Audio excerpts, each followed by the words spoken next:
Hello everyone, this is Coach Daniel over here at Northwest Fighting Arts. I wanted to shoot out a video regarding and explain a little more about our Wai Kru, and just giving you guys a basic idea of why we do the Wai Kru as a pre-fight ceremony, and the general idea behind some of the movements and breaking down some of the fundamentals so you have a better understanding of how to practice at home, but also just get the little details that sometimes you wouldn't catch just from just watching. So I want to talk about that. Before we start, I want to give you guys a basic idea of why the Wai Kru is important, and understand some of the basic the history behind it. So the Wai Kru is something we use to keep it short and simple as a way to show respect to the practice of the art, our teachers, our comrades and peers, people who help train with us, and our partners, and just in general as a way of appreciation to the practice as a whole. This is something that we learned, and our head instructor,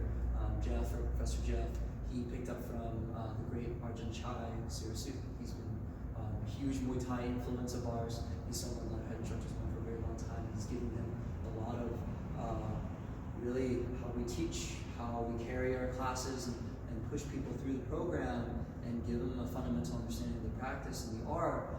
It's a lot of it comes from him, and we really want to show this appreciation, because not only we show respect to our peers and people like him and the history of the art, you're also showing respect to yourself, and this is something that's really important to the practice. Otherwise, you may just go out and hit the bag, or go to a gym where you just get beat up and do that, and that's not what we're trying to do, right? We want to keep everything focused on as a bigger picture, painting a picture of how martial arts, and say Muay Thai specifically, it's a lifestyle.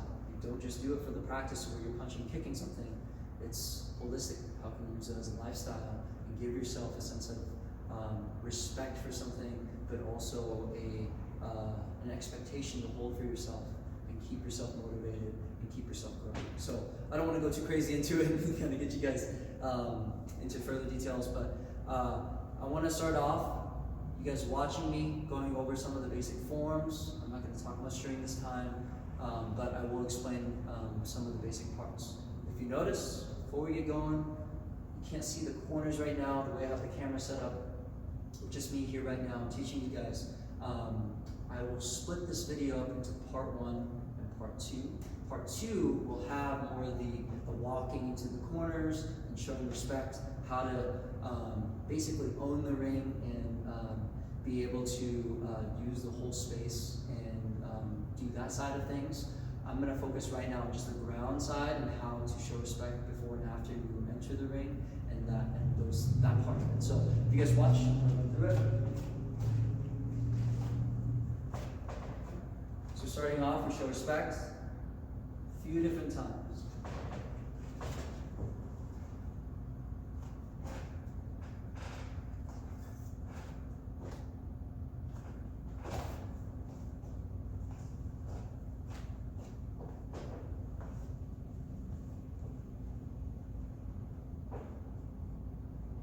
I want you all to watch my rhythm.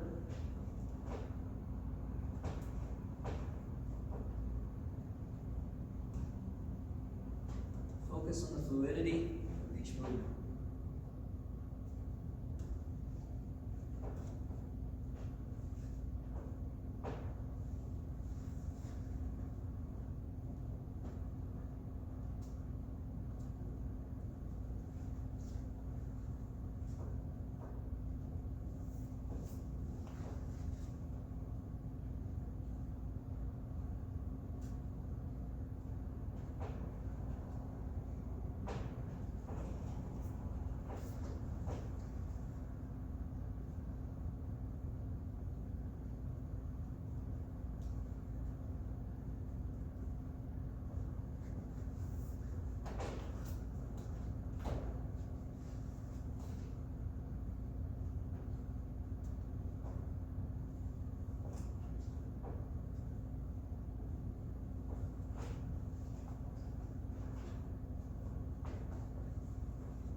So that's the first part. Actually, for those of you guys who are students, this is your part of your level 1 test, and this is how far you need to know up until the step right here. So I want to explain a couple things and run over why we do the certain moves and talk about some details you may have missed just from just watching. So starting from the very beginning, when we show respect, we do this before we enter, after we enter. I personally like to add one more to the instructor, whoever's either testing you or maybe your peers or your partners. From here into your own corner. Facing your own corner, I take my right foot, step back big to clear from the ropes, meaning that when I step back and go here, don't reach out your arms when you're actually doing this, but if I do reach out my arms, I should never touch the ropes. When we're doing the ceremony, if you touch the ropes, it's being very disrespectful, so make sure you're giving yourself space so you have no contact with it at all. So again, from my corner, I'm hugging it, so I'm close, but I take a big step back, then my right foot steps behind, and I turn this way. Once I turn 180 and about face, I kneel down, since my toes and my feet are out 45, my knees are out here as well, and this is when I settle into my rhythm. That's the first part. So, rewind that if you need to, just kind of see it. But this is the second, I guess you could call it, section of the first part of this. So now, once we get in, show respect, get down with our knees, we have what we call, I like to just call it, nickname it, our salute section. So this is where I'm bringing my left hand down in my rhythm. This is just like your Muay Thai rhythm, where we're standing up and working through. If I'm standing in my stance, I have my basic 1-2 rhythm. This is the same thing down here. The basic idea behind this, let's scoot a little bit closer so you see, is I'm working through, left hand down, right hand up, I'm saluting, bringing my hand up and I'm looking towards the ceiling to stretch out my right side of my body and churn, and then I put my hands, or where the gloves meet and the thumb right here, right down center, and bring my head down, but my eyes are still gazing forward 6 inches, and I push myself back up and come back to center. So break that down one more time.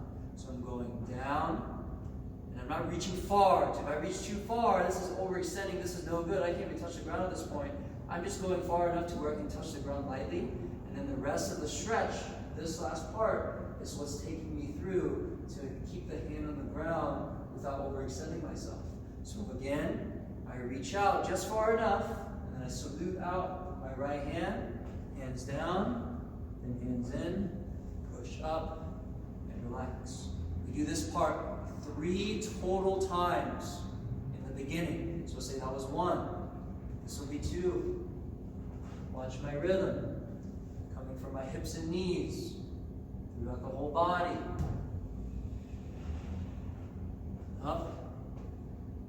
Reset. It's a step or section, I guess, for part 1, whatever you want to call it. I'm saluting. So from here, I'm going to open my hands like I'm reading a book, bring my palms up towards my shoulders, I'm hugging my ribs, and circle them out like I have wings. And these wings bounce as I come forward. I circle my hands forward 3 times. Let's say this was 2, so I'll restart as I circle around. Right hand I count 1 full circle, 2 full circles, and 3 full circles with the palm out. Circle the hands down to the waist, and then I double cover. Bring the hands up. Again, when I'm circling here, I'm counting my right hand. 1 full circle, 2, 3, keeping my hands face level or eyebrow level, and then circle it down and up. Then I just move. This knee doesn't move. I just bring my weight over to this knee, my right knee, and I swing my left leg out a little bit to work on that flexibility. And now I'm facing to my left corner, or neutral corner here, and circling out, rotating, down the center again, cover. As I come back, put the knee in the same place it was before, then open out my right knee and do the exact same thing I do in the first time and second. To my right side, down to center, then cover. Now, going through it kind of slow, when we add more rhythm. Step up with the left foot. Now this is where we lean into it. This is for a lot of beginners, it's very tough. I know when I first started doing this was super awkward. There's a weird rhythm to it. You have to find the sweet spot of where your weight should be on your knee, all sorts of things. I like to keep it simple, and depending on your flexibility, this just takes practice. There's no other way around it. Time, repetition, and just putting in the hours really and the thousands of repetition you need to do this to get to where it's comfortable. I step forward. This foot is not straight forward like this, otherwise, look at my base. I'm going to tip over 99% of the time, or at least struggle for the rest of it. I want to be out just slightly, about 20 degrees with this foot, and then my knees go out here. Then I'm going to lean into it and stretch out like I'm doing a lunge, but my knee stays on the ground. While the knee is down, I'm going to bounce with my hips, and as I get deeper into the stretch, my foot extends just a little bit, but I don't touch the ground. I point the toes, then I come back up. 1, 2. This is a little more mechanical, but I want everyone to see what I'm doing. Is when I'm doing this now, I add the rhythm into it. I personally focus on my core, my gut, and that's what's bouncing, and the rest of my body follows. So the hands and the feet go at the same time. This is sometimes just even good to practice alone. We don't want to overdo this and overstretch yourself, but we start here. Then the hand motions are the same as what we did earlier if you open the book. Circle, palms forward. And then as the hands go down and circle to the waist, my back toe, I know you guys can't see right now, but you'll see it the second time I do this, once I change directions. My toes are up, and I lean back as my hands go down to my waist. Most of my weight is not on my toe, because then I'm going to lean back, and it's super painful and doesn't feel good. Again, I like to think of my stomach or my core, and I'm sinking myself down, right down towards my center line. So if there was between my knee and my other knee, right down the center line here, that's where I'm putting my weight. My front foot stays flat, this leg is straight, and then I cover. From here, changing directions. You reface your own corner, keeping your feet in the same place, just twisting, and lean forward. And I do the exact same thing as before, but now my left leg is down and my right leg is up. Notice how I'm wagging my back leg from this angle, and like I said, when the hands come down, the toes are up, but I'm not leaning on the back toe because this is really bad. I want to use and find where my center line is, like I keep saying, right down the middle, and I'm sinking my weight down there, then cover. From this point, my weight's in the center, this front foot is light, I just swing it out to my right, and do the exact same thing. Right foot still in front, or still up, excuse me. Circle, down, and up. And from here, change. I'm not adding the rhythm to right now. I want you guys to kind of see what I'm doing first. I'm here, forward, bounce, start circling. Forward, down, and up. From here, I step and do the first walk. That little part right there, I'll explain really briefly, is as I stand up, I'm in this position. You step up with your right foot, and it's going to be in front. From here, the base position you're going to be in when you're finished, like this, is to stand up. My hands are in my center, or my chest, and we're basically going to, like you're stepping over a fence. I'm going to take my knees and bring them together and point this front foot, come up, and then out, and step down, body facing the center. I'm looking 45 with my foot in my face, or where my direction is going, 45 angle this way. So not directly towards this corner, I'm looking over here, because that's where I'm moving next. So one more time, as I step up from that side, my right foot, so from here, comes up, I lean into my right leg, and now I bring my knees together. My left hand circles down as my foot comes up. My right hand circles from bottom to my forehead. So one goes to the knee, the other one goes to my forehead. So one more time, putting it both together. So I step over the fence, and I swing the arms up. Popular misconception is like you're not trimming your steering wheel. It's not like this where I'm turning my shoulders left and right. I want to think about if you have two swords in your hands and you want to do this to where you don't cut yourself. I'm pointing forward, and I do this, I'm stabbing myself, right? That's no good. This is a great way to practice it. So we have a couple sticks over there from behind our PSC. But you can have two sticks in your hands. You don't let them touch each other. You don't also let them hit you.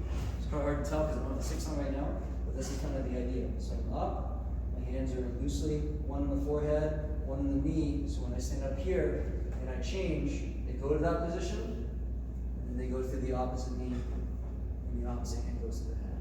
So if you guys have any questions about that, please feel free to leave a comment below or message us personally if you're one of our students. We'd be happy to go over some of the basic fundamentals. This is especially true for most of our beginner level students right now who've never seen this before.